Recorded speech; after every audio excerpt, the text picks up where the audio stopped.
Hey Aries, welcome to your relationship check-in reading.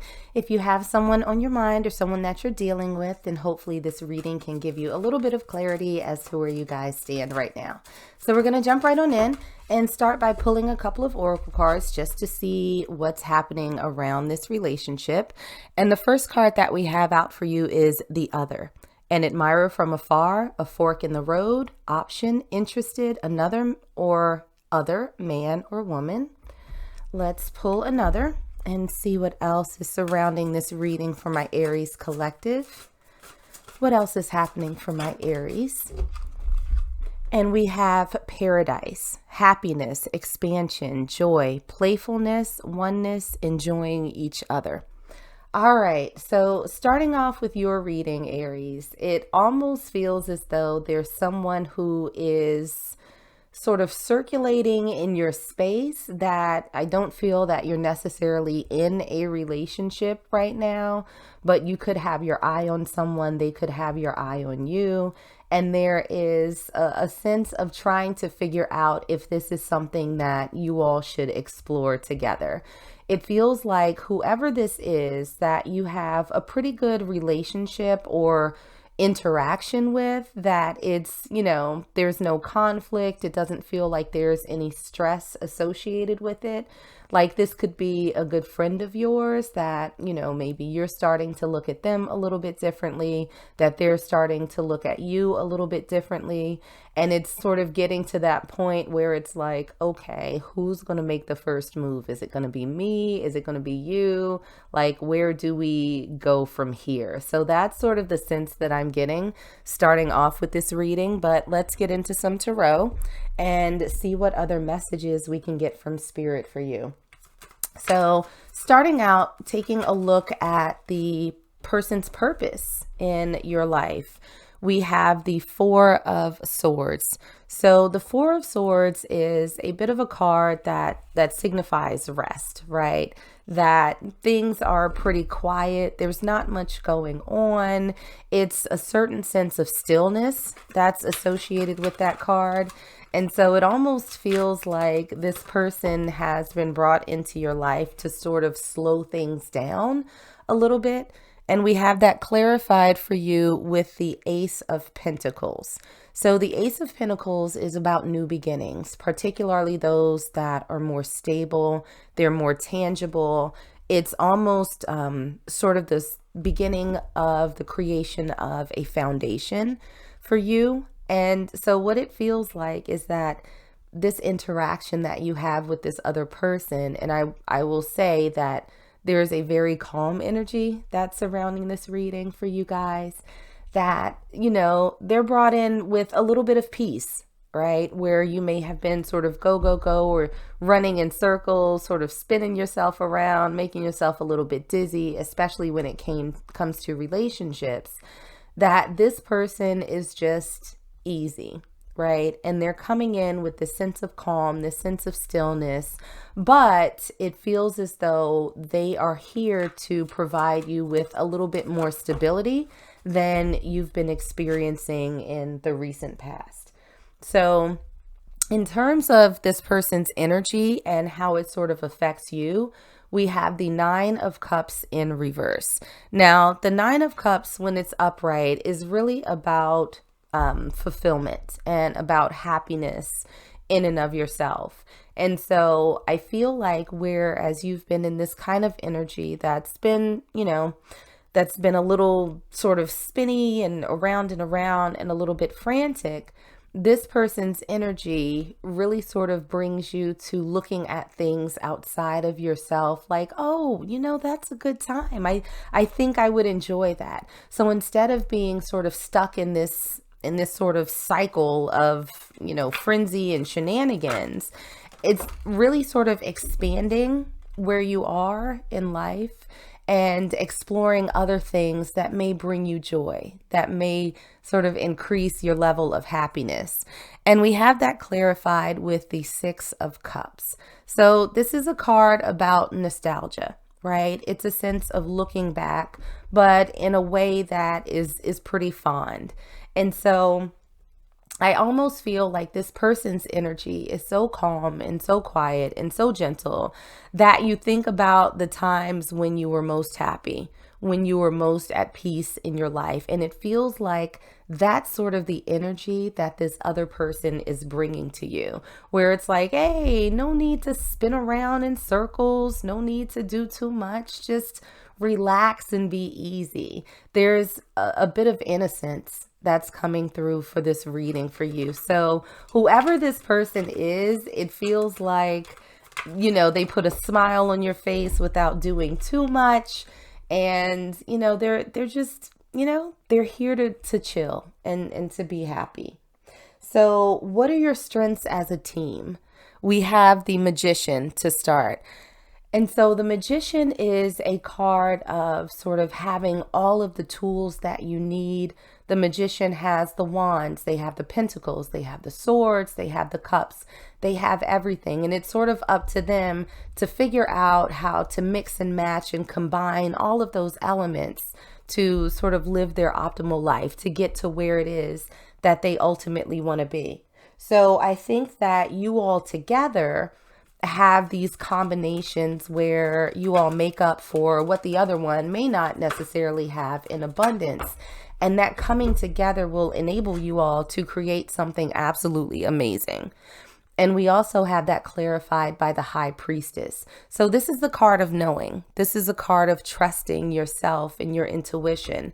And I think that with the energy that you all bring to each other, that there's this sort of innate trust that can be built in this relationship that you all have, that you all are able to trust yourselves, that you all are able to trust each other. So it feels like a very sort of mutually beneficial relationship.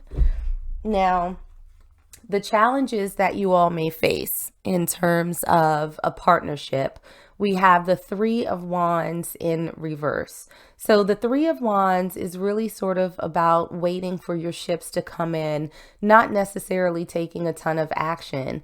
And we have this in reverse. It almost feels like one of you is a little bit more scattered in your energy, like you're trying to push forward. And I do think, Aries, that might be more on your side than it is the other person's. So there might be an inclination for you to rush forward a little bit just because you've been in this wild energy for so long. And the other person is a little bit more laid back, a little bit more relaxed, a little, what's the French term for it? Laissez-faire, I think it is. That's just, like, hey, no need to rush, no need to panic. Everything's good over here. Let's just take our time. And we have that clarified by the Seven of Swords in reverse. So again, it feels like there's this sort of, it almost feels like there's a sense of, well, if I don't capture this now, if I don't take advantage of this now, it's never going to be here and things are going to go wrong. So there's this sense of pushing back against this conflict that doesn't necessarily have to be there in terms of trying to rush this forward. Now, an underlying issue that you may have in your relationship with this person, we have the Wheel of Fortune in reverse. So the Wheel of Fortune is really about the sort of ebbs and flows of life, right? We have this wheel that's continuously turning, and sometimes it's on the upswing, sometimes it's on the downswing, but it's always changing. And so I think that an underlying issue that you all might have is that one of you is a little bit more adaptable to change than the other person is, that, that one of you, and again, Aries, I think this might be you, is not as well equipped to ride with the ebbs and flows. It almost sends you into a little bit of a panic mode, and it makes it a little bit difficult, I think, for you to recover from.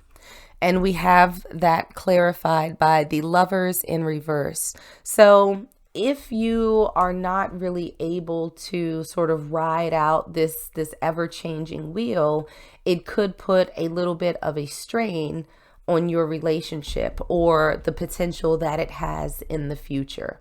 So I almost feel as though with these two cards, it's important for you to sort of be aware of how you react to maybe sometimes things being a little slow, sometimes things being a little fast, that you don't want to engage in any sort of self-sabotage when it comes to this. Because again, what I'm getting from the other person is that they are interested, that they, enjoy spending time with you, that, it's a good time for them, that they're in the zone of trying to figure out for themselves as well where they want this to go. And it doesn't feel as though they want to be sort of pushed along or forced into anything. They want this to unfold organically. And I think that on your side, Aries, you're interested as well. So it's important for you not to sort of, force things to go any faster than what they're going right now. This feels like it's something that's going to, be sort of a slow burn rather than something that's super explosive. So, take the time to get to know each other. Don't try and force anything, and don't sabotage, where this could possibly end up. Now, the best way for you to communicate with this other person, we have the Chariot. And so the Chariot is really about forward movement. And so if this is someone that you're interested in and you find yourself getting frustrated, then it might be a good idea for you to just have that sort of candid conversation about whether or not you all are moving forward and what the intention is with that.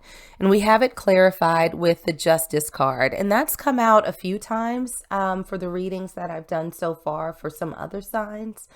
But it doesn't feel like this is the most comfortable conversation for you to have, but it really does feel like it's important for you, Aries, to get some sort of reassurance or affirmation that this other person is on the same page as you, that they want to explore, they want to potentially grow with you. I think that it's more of a matter of you making sure that you don't waste your time or energy on something that has no future. So again, with, this fork in the road in the other card, it almost feels like your energy is building up to the point where you're kind of like, okay, I need you to shit or get off the pot, right? And the other person is just kind of bobbing along thinking, okay, we're spending time, we're enjoying each other, this is great, we're building, and they might not necessarily be building at the speed that you would like them to. So I think that it might be worth having a conversation about where it is that you go from here. Like, are we going to do this? Is this something that you are working towards? Or are you just kind of out here for a good time, not a long time? So uncomfortable as it may be, Aries, I think that that's going to give you a little bit better sense of what your path forward looks like with this other person. So worth having the dialogue. Another message that we have from Spirit for you is respect. You value everyone's unique perspective on the path to love. And so I think that in having this conversation, you'll have a better sense of this other person's headspace, and then you can take the information that they've given you and decide what's best for you. So if this is truly something that, you don't necessarily have the patience for in terms of a slow build, if you're looking for fireworks, then perhaps this person's not a good fit for you. But I will say it feels as though their intentions are good, right? That they're just taking their time. They don't want to rush into anything. But if that's not your speed, then it's going to be a matter of you all sort of coming to a place of mutual respect for what the other person needs. That might require you all letting each other go, or that might end up in creating some sort of compromise where it's like, okay, well, if we're slow walking this, that's fine because I'm also enjoying the process. But I just need to make sure that if you change your mind at any point, then you let me know. So it's that type of clear, respectful conversation that's going to serve you all well. And it's not a matter of self-sabotage. It's really just gaining clarity on where this is headed for you. So that's what I got for you guys. Like and subscribe if you enjoyed, and I will see you on the next one.